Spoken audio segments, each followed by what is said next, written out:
Hey everyone, welcome to another edition of The Bullet. This one for Monday, the 21st of November, 2022.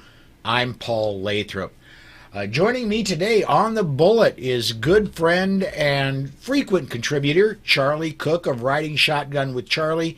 Also does Charlie's Gungrams, does Writing Shotgun with Charlie.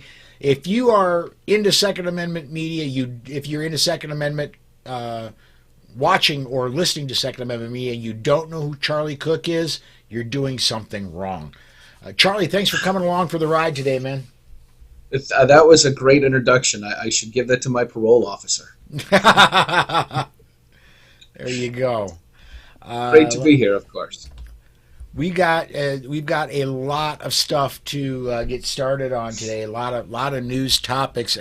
Before we get going, I want to mention, as I usually do, if you're catching us on Polite Society Podcast, Facebook, or YouTube feeds, you can comment on the live feed there, on the live video on Polite Society Podcast. We'll get those comments, we'll put them on the air, we'll discuss them live, as long as they're relevant and don't contain any of George Carlin's 7 words. If you're catching us anywhere else, go to Twitter, tweet with the hashtag #TheBullet. And again, don't use any of George Carlin's 7 words. I try to make this a family-friendly show.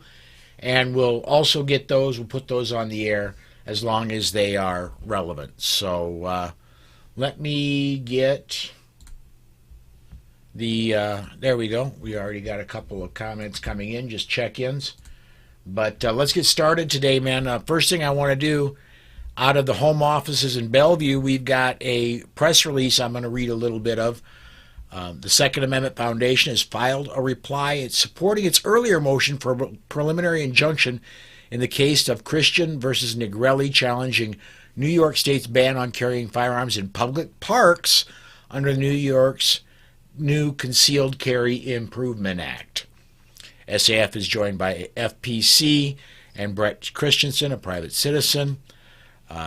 Jumping down, we are asking the court for a preliminary injunction and filed this new motion in support of the original complaint because it's imperative the court step in to prevent enforcement of this ban on carry in public parks, said SAF founder and executive vice president Alan Gottlieb.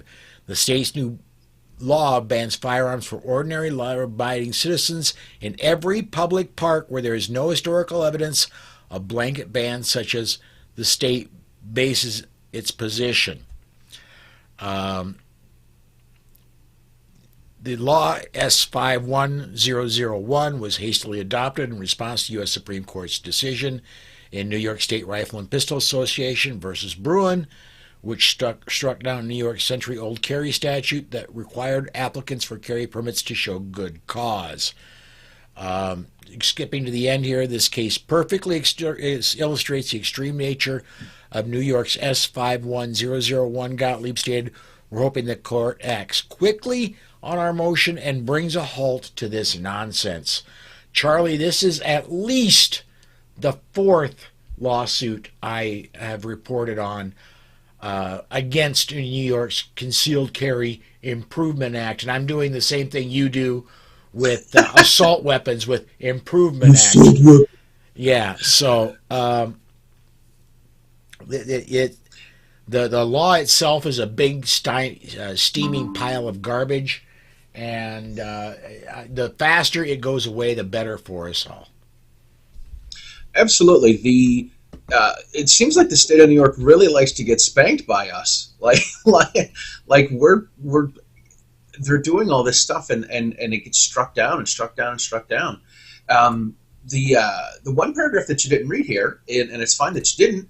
Ellen said that the gentleman that they're talking about that filed the motion or helped them file the motion, he's already going out and he's avoiding the places that are gun-free zones because he can't go there. And that is this is an interesting one too. That is an infringement on his freedom to travel. Yes. How about that? Like, he can't go places because he's carrying a gun and because it's a gun-free zone, and he doesn't want to break the law. So who are the laws really for? They're really for the law-abiding. They're not for the people that are going to break the law. Because the people that are going to break the law are going to break the law regardless. Murder is Yeah. illegal. I want to say Charlton Heston said this. He wrote a little book for his grandson. I think it was called To My Grandson or something like this, or no, it was called To Be a Man. Is what it was called. And in it, he said something along the lines of, "Crime is illegal, murder is illegal, and rape is illegal. We can't make it more illegal for these. We can't make these actions more illegal." And the people that are going to break the laws are going to break the laws. The people that are going to abide by the laws are going to abide by the laws. Very much like that gentleman in New Jersey last week. The laws aren't for the law breaking; it's for the law abiding. Yeah, absolutely. Um, it's, and I'm going to take a left turn here. It is illegal to jump in your Ford Escape and drive through a parade and kill 5 people. That's illegal. Yet the big thing they prosecuted this guy for was a hate crime. 5 cases of murder weren't enough. Um, we need. Did you see? Not changing the topic. Did you see the video of that vehicle that went through? I think it was police recruits that were going out for a jog. I heard the Did you see story, this but I've video? not seen video or seen any pictures. No. It's. I think the video that I saw, they had them just as the car was going into the, like it was a. I'm going to say it was at least 30 people that were out for a run that were what do you call it? Police The trainees, yeah. recruits, trainees, yes. And it just plowed right down the middle of them, just like they were bowling for a strike. It was unbelievable. Yeah, we live in unfortunately, we live in an imperfect world. People like that exist. And Mm. we don't have a pre-crime unit. You cannot lock them up before they've done something wrong. So we live in a dangerous world. There's no better argument in my mind for the individual's right to protect themselves with whatever tools they deem best to do that, regardless of what some namby-pamby in the legislature thinks while they're hiding behind their own protective detail. Yes. We can't get them before they commit the crime, but the first 7 crimes they commit, maybe we could get them on those. Could very well be. Hey, that kind of segues into, and this is the 800-pound gorilla in the room today. After I closed down the show, the weekend edition on Saturday, there started getting news out of a shooting in Colorado. Apparently, somebody went into a LGBTQ bar, when I was a kid, we called them gay bars. Went into a bar and started shooting the place up. And apparently 5 are dead. Many more than that are wounded, including one of the 2 men who attacked the active killer, stopped and beat the tar out of him to the point where he's still in critical condition in the hospital. And the let me go to this story here. I've got a Tom Knighton. By the way, Tom Knighton was supposed to be here today, and personal reasons had to take the day off. But at least 5 people were killed and 18 others injured in a mass shooting at a gay nightclub on Saturday in Colorado Springs, Colorado.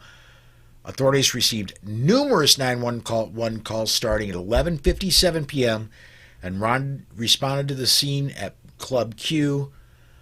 They did locate one individual who believed to be the suspect inside, said Castro. At this point in time, the suspect is being treated but is in custody.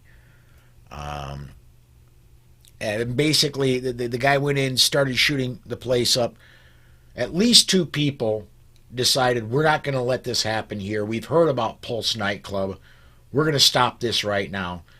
And my understanding is, and I don't have anything to back this up, I can't go to a specific news story, but I've heard it in a couple places, and I've seen it at least one place where they took his own gun. He had 2 guns. He had a handgun, and he had what has been reported widely as a long gun. I did find one report on CNN saying it was an AR. But they took one of his guns and beat him senseless with it. and held him until police got there.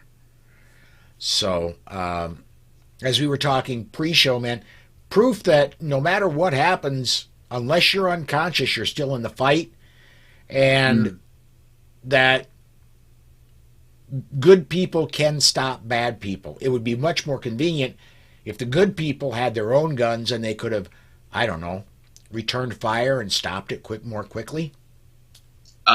Absolutely, absolutely, absolutely. The this is another file that's also under another case of when the police weren't there to stop something, and it ended because of these civilians that didn't have any personal defense firearms, but they did, like you said, they did end up beating him with his own rifle. People have to be able to protect themselves. We are our own first line of defense, and we need to act accordingly and be prepared for this kind of stuff. Yeah, we absolutely do. And this story is another good reason why I never go anywhere where, let's put it this way. In South Dakota, I've got a lot of leeway. The South Dakota law is anywhere you go where you are carrying concealed, it's not against the law to go into a gun-free zone. If you go into a gun-free zone and they tell you to leave and you refuse to leave, then it's a trespass, and then you're breaking the law. But when I go out of state, if there is a no gun sign and I do not specifically know whether it's a trespass or if the no gun sign holds the force of law, if there's a no gun sign, I just don't go. I will choose another place to go. Yeah, it's what it really is. All of this, and even the first story that you talked about, it's all of it an inconvenience for the law abiders. The people that are following the law are going to say, "Oh, I can't carry in there. I'm not going to go there." It's a huge inconvenience. It's a huge inconvenience. Yeah, and I'm sure there's people that are like, "Well, you shouldn't carry a gun. You shouldn't go to those places." Okay, well, this guy shouldn't go into this nightclub and shoot people, but yet here we are, and yes, he did. Yeah, I'm not going to bother with it now because it'll take too long. I know exactly where to go, but I don't know how long it'll take to pull the information up. I don't know if Colorado is a trespass or a no gun sign holds a force of law state. I don't know if people could have carried in there and then just if they were asked to leave would have had to have left. But even then, I mean, the places are going to get a reputation if you're asking gun owners. South Dakota has one of those. I'm not going to name the name of the establishment, but there is a well-known fast food, fast casual, whatever, franchise that has a no-gun policy, and it's very well known throughout the United States. Here in Sioux Falls, there are two of them, and reputation has preceded them. They have asked people that have open carried going in there to leave. The people have. So the word's just gotten around. Just don't go there. They don't want people that own firearms to be there. So we don't go. I'm wondering if maybe this nightclub is the same way. They've said, look, you can't be here with guns. You got to leave. And the people did, and the word got around, and nobody shows up there with a firearm because they're not welcome. I don't know if the resource I pulled up is the same one you were going to pull up, but I pulled up handgunlaw.us, and that's where I go to whenever I teach Utah classes. Whenever I teach Utah classes anywhere in the country, I talk about handgunlaw.us, and it says, "Do no gun signs have the force of law?" It says yes/no. Oh. Great. That's clear as mud. Let me get this comment up here real quick. Gerald over on the Facebook side says the same thing in Oregon. It's a trespass.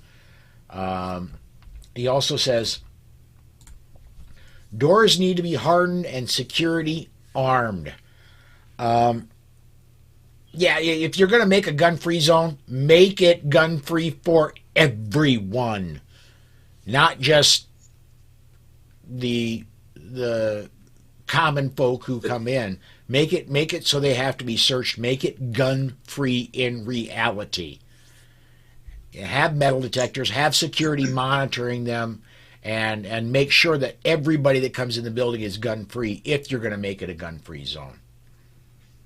So I was out a couple weekends ago, and I was driving by one of the nightclubs in central Massachusetts, and I wasn't out and about and enjoying myself, but I did notice that they were patting people down, and kudos to them for patting people down. I'm sure the club is a gun-free zone because there's lots of drinking there. However, they just patted people on their chest and waist, and I'm an ankle carry guy. Yep. So that's just a little mental note for myself. Should I ever go there? I have ankle carried in the past. Matter of fact, I started ankle carrying when we were both down at the Florida Carry event, almost 2 years ago now. I came across a vendor there that had a very nice ankle carry setup. I bought it. I have used it. My thing is I walk, when I've got weight on one leg, I walk different to the point where it's noticeable.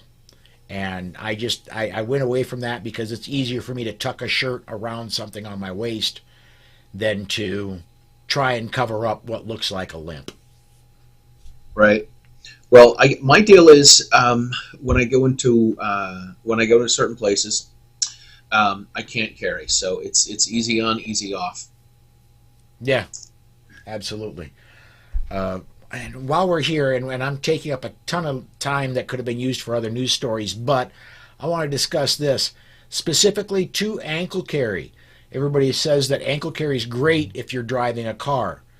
Ankle carry is great if you're driving an 18-wheeler or an RV.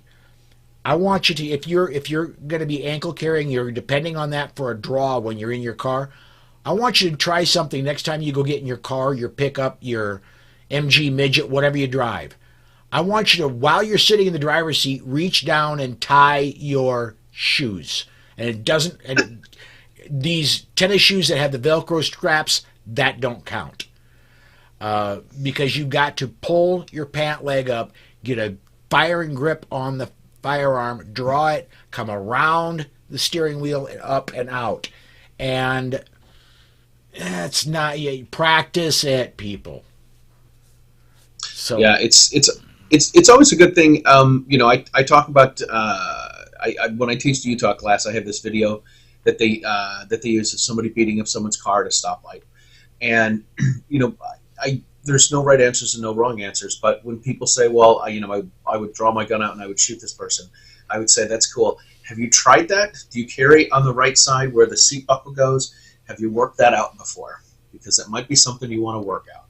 Yes. You definitely do, and again, I'm going to go back to, if you're in a car, that car is a much better defensive tool than anything you can strap onto your ankle, waist, shoulder rig, whatever.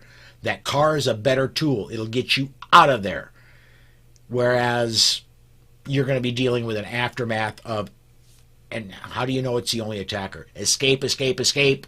Anyway. Yeah. Absolutely.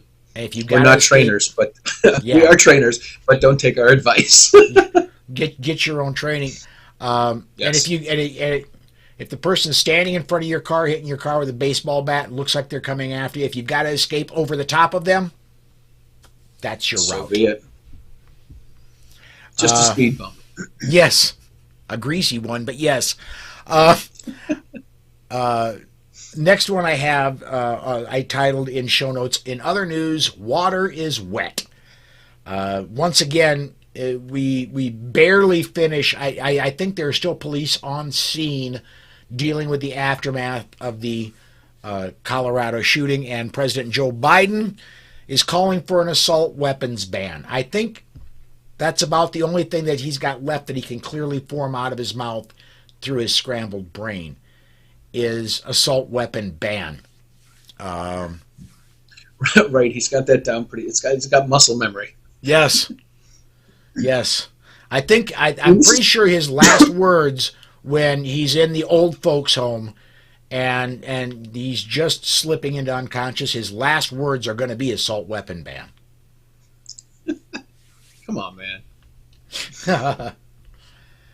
Yeah, I mean, let's. I hate being the conspiracy guy. I really do.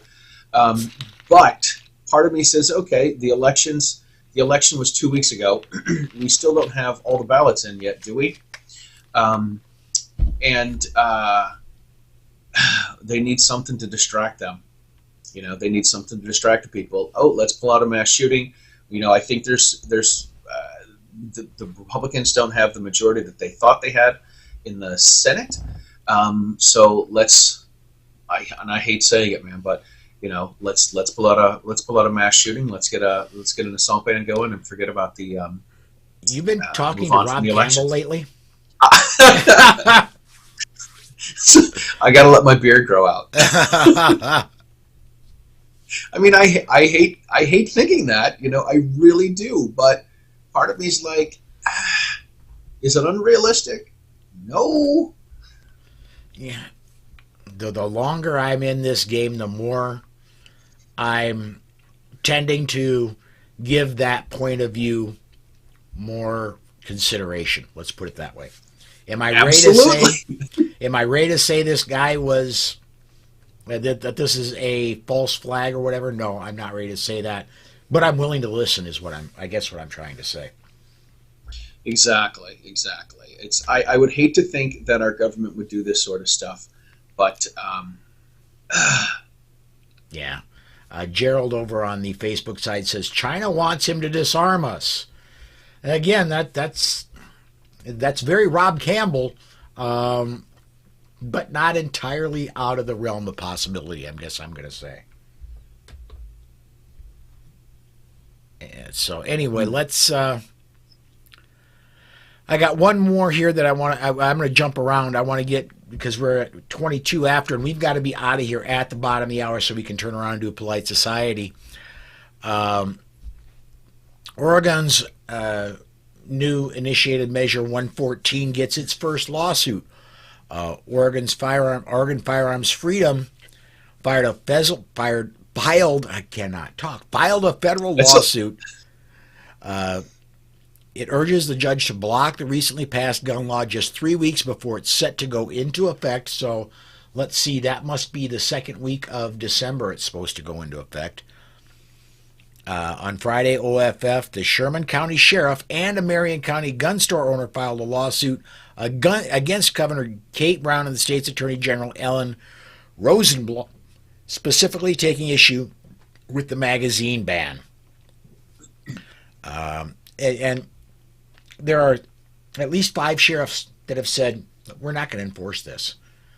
So, and they're all going at it from everybody that I've seen go after it are going after it from the magazine ban side. I think that's the low-hanging fruit, though, Charlie. Although I do not like the magazine ban, I especially do not like how hard it's going to be to become a new gun owner in Oregon. You've got to have a firearm, take live firearms training from a police department that doesn't offer it in order to get your permit to purchase a firearm. It's a virtual impossibility. That's the most egregious, in my opinion, but all of it is bad. I was listening to Cam Edwards' podcast today, and I think he said the number of firearm purchases has gone up over 400% since Election Day in the state of Oregon. They went from, I'm not going to be exact on the numbers, but about 860 background checks a day in the state of Oregon to I think he said over 4,000 background checks a day. People are freaking out about this, and there's no reason they shouldn't, because now you're going to have more restrictions on your infringement, more hoops to jump to be able to exercise your Second Amendment right and be able to protect your family. I'm doing a very fast and furious Facebook search to see if I can find out who it was, and I'm going to just be able to scroll for just a little bit because my stroke damaged brain cannot come up with the name. I'm hoping you can help me, Charlie. He's at Gun Rights Policy Conference every year. His big thing, he's Derek LeBlanc. Derek, yes. Yeah. He teaches at Cabela's firearm safety for kids.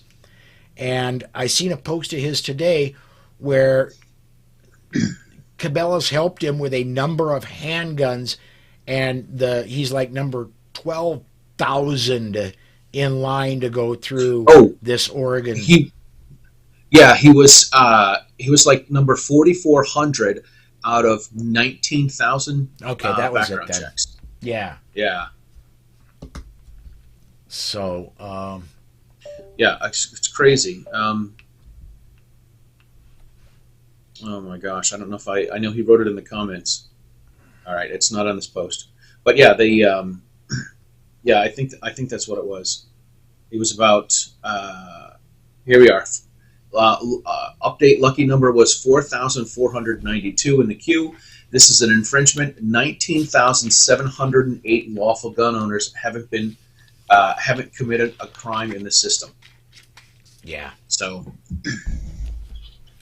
We had a couple comments in here that Oregon. Gerald says that Oregon law is supposed to go into effect December 8th. And then going back to our Rob Campbell discussion, Larry wants to know, is there such a thing as coincidence theorists? Hang on to that thought, Larry, because we're going to talk about that tonight in about 34 minutes when we get to polite society. That's good right there. right, I'm sure you've seen that meme that says, "What do you tell your friends that are conspiracy theorists?" You say, "I'm sorry, you were right." Yeah, exactly. Gerald says, I'm on a delay with no number since November 5th. Oh my gosh, that was before the election. Yes, and not only that, in free America, on day 3, the establishment that sold you the firearm would have the opportunity, not the obligation. It would be on them whether they wanted to release the firearm to you after the 3rd day. So again, free America, not Oregon. Here's a question for Gerald: does Oregon have its own background check? Because I hear from listen to Petrolino and the Gun for Hire podcast. They say all the time that you can go in and buy a gun, you'll pass the federal background check, but then you have to pass the New Jersey background check. What does New Jersey look for, or what does Oregon look for? What does Massachusetts look for that the feds don't? No idea. Just no idea. It's a duplication of work and a waste of time and money. So yeah. All right, man. Well, we got to get this thing wrapped up. Yes. Talk to me about Riding Shotgun with Charlie. Anything else you want to plug? Where do you want people to go to find your stuff, man? All right. Well, tomorrow I am putting out a show on the Riding Shotgun with Charlie YouTube channel and in podcast form. And I interviewed Dustin Hayes, who is with Red, White, and Badass Brew Coffee. And we talk about how he ended up starting a coffee company and brewing his own coffee and getting a pro-Second Amendment veteran-owned coffee company. Also, I think it's this week. It could be next week. But the newest, I think it's episode 4 of Armed Lifestyle magazine is going to be coming out. And the person that I interviewed or re-interviewed was Michael Sedini from Walk the Talk America. So that is going to be coming out in the next week or two, right around the holiday time. Very cool. I need to get Michael onto Polite Society in the near future. We talked with Rob Pincus about the Walk the Talk America program, but and we did that a week ago. But I like to get it from the horse's mouth, and so I'd love to get Michael on the air here in the not too distant future. So all right, let's do this. Everybody, we got to shut this down. We're 30 minutes away from Polite Society. Come join us for that. And for the Tuesday and Wednesday this week, we got 2 more broadcasts. Then I'm out of here for a week. So Come join us in 30 minutes for Polite Society, and tomorrow and Wednesday for another edition of The Bullet. Until then, everybody, thanks for watching.